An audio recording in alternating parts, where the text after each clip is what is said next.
do you see any value in more modern philosophers who seem to be kind of like nihilists? You know what I Mm. mean? And what is there anything that we can actually learn or embrace or say, actually there's something good here? Or is it all just this is all anti-Christian? Why would we entertain ourselves at all? This is anti-truth, right? Mm. Won't you talk a little bit about that? I think there definitely is value we can get out of it. And most of it, as you're saying, a lot of it is nihilistic. Like that's a lot of what postmodernism is. It's relativism, skepticism, all this stuff.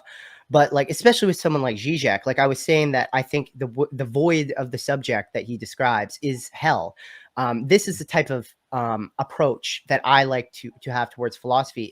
It's not it's not discarding something because it's not the objective truth. It's by recontextualizing it to see, because there is something about Zizek's description of the subject that makes sense, and it makes even more sense once you put it in its proper context, and you realize that what Zizek described, like how he got to this void of the subject, is by completely emptying it of all capacity for relation or capacity for communion. And well, what do we say in Orthodox theology when you are completely unable to commune, to move beyond yourself? What remains is just this isolation, which is hell.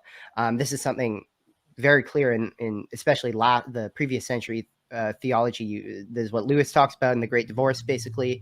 Florensky talks about it. Staniloae talks about this in Eternity and Time, the essay, actually. He talks about how for him, time is the time at a cosmic level is the interval between our entering into God, into the eschaton. And then time is, the way he defines time, is the interval of waiting between acts of love, energetic union between things. And the reason why God is eternal is because the three persons of the Trinity, there is no interval of waiting within the love of the Trinity. It's immediate affirmation, and that is eternity. So the way we enter into eternity is by the slow bridging of the gap that as fallen beings in time we're born into. Our entrance into eternity is this bridging of the gap between God and creation, the realization of perfect communion. So what is the eternity of hell? Well, it's not an eternity that is symmetrical to the eternity of heaven. It's actually the precise opposite. It is the full, if we could say that we live in time because love is incomplete, because the union with God is incomplete. And God is eternal because love is fully complete. The reason why there is no time in hell is because there is no love. It's the full loss of communion. So that's the way Father Staniloae describes it. And I see that the same structure, I see it with Zizek's subject. And so that's just one example of the way I would want to take these more nihilistic ideas and stuff and just recontextualize them. And not even to just say that this would be true if Christianity was false. If your worldview was true, this would be true because that's the implications of your worldview. I would even want to say that this actually, in a lot of cases, is describing something true that actually correlates with our own spiritual life. A lot of us is probably have this feeling of being a void, of being isolated, alienated from others, and they're getting at something true here. So that's my approach. It's less critique per se and more recontextualization.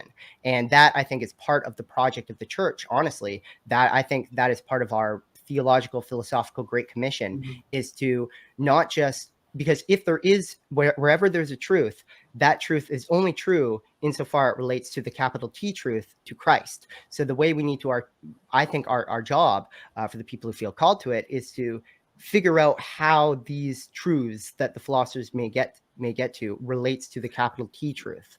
So this is exactly what Yaroslav Pelikan does in Christianity and Culture. That work where he basically is showing how, like Gregory of Nyssa, the Cappadocian Fathers, they didn't just rip Hellenism and say, yeah, it's all good. Yeah. Like, no, we believe in a resurrection. We believe God became man. These are not things that are compatible within Hellenistic philosophy. So there was a lot of things that the church fathers, probably, like you said, recontextualized and said, look, we're going to find this good that is here, because there's a lot of it, right? You can't read Stoicism and this idea of you know, following a life where basically you die to the world. This is where death to the world is. Just read Stoicism, right? Stoics believe that you should love your enemies, turn the other cheek. These are all things that we can use in Christianity and that are agreeable.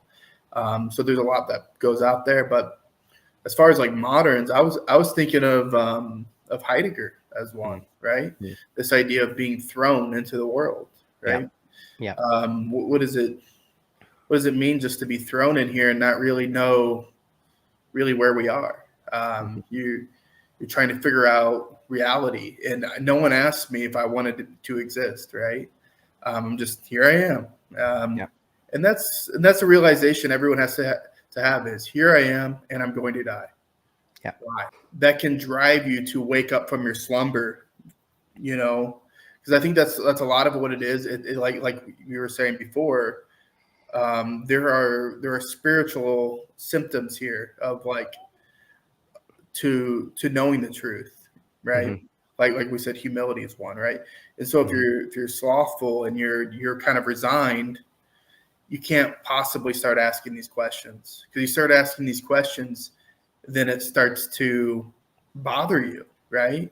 Right. It's abrasive to start asking these questions if you're resigned to a position of agnosticism or what have you.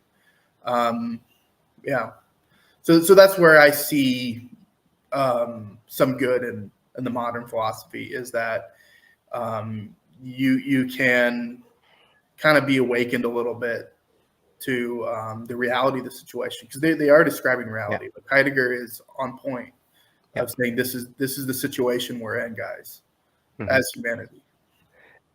On the topic of Heidegger, maybe like 6 months ago, I actually tried to pursue this line of thought. I ended up abandoning it. I think there's something to it though, where Heidegger will talk about how Dasein can lose its sense of being. It's by simply going along with the world, what he'll call the world, and not truly having this authentic affirmation of its being. And the reason why I started thinking about this was, we also have a concept of the world and losing yourself to the world. And I think it might be Saint Isaac the Syrian who says that we call the world just that's the single term we use for all the passions. And I'm like, wow, seems to be some real correlation here between Heidegger talking about how when you lose touch of your authentic being, and you start just going along with the world, and then you actually lose yourself to it. We talk in the exact same way about the passions, about the world in the spiritual sense, about how if you start becoming lazy, or you start becoming letting the passions start dictating your own being, you become enslaved to the world. You lose, in a certain sense, your own being to the world. So that was something I was trying to connect there. But yeah, there's so much in Heidegger for sure. Are you familiar with Edith Stein? I've heard the name, but I'm not. Heidegger plagiarized some of her work. So yeah, she died in the Holocaust as well. She was a Jew turned atheist turned Catholic. And she banged on the doors there in Germany until they baptized her and said, "No, I'm not leaving until you baptize me." Wow. She demanded it. Glory to God. Yeah, isn't it crazy? But anyway, so beautiful lady and extremely intelligent, but in that sort of phenomenology discussion, and then life kind of cut short there in her 40s due to the Holocaust, unfortunately.